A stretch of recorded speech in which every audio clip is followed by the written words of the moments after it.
Well, there's a lot of concerns really. The young people of Wales will no longer have a voice in Wales, England, UK, and then internationally or Europe.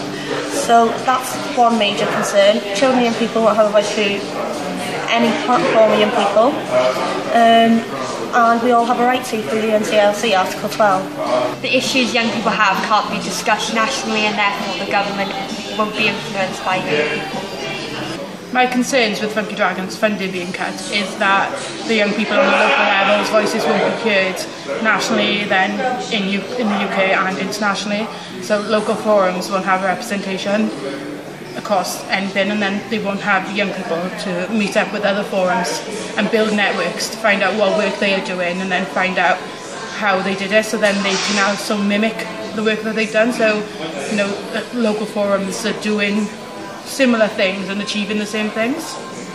My main concerns in relation to the funding decision is that hard-to-reach groups won't have a say in decisions that matter to them, and that we're going to lose touch with hard-to-reach minority groups, something for which Funky has really championed and been a progressive forum for. My main concern about Funky Dragon having its funding cut is that young people's voices won't be properly heard.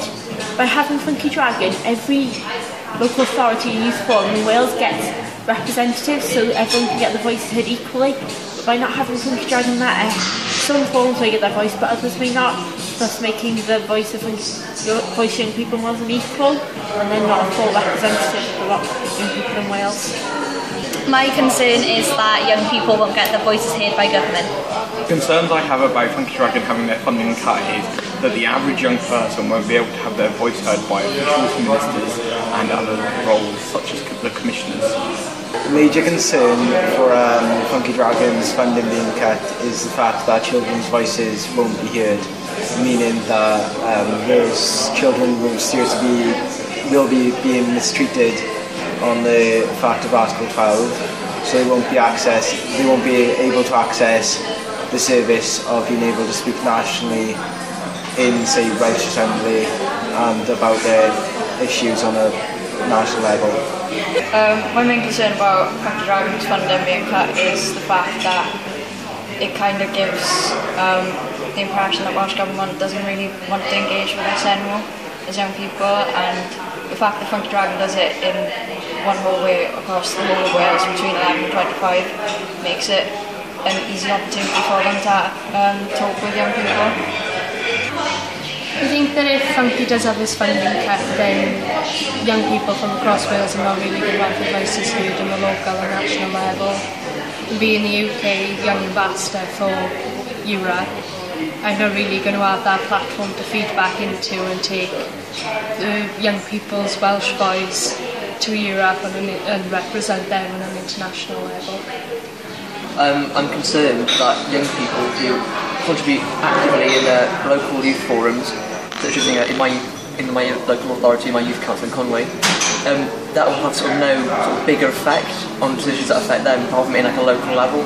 So that every single local authority in Wales can have the same problem going on, that could be solved like nationally, but with no national forums from all to come together, nothing will get it'll happen and continue to happen, and no change will ever be made nationally.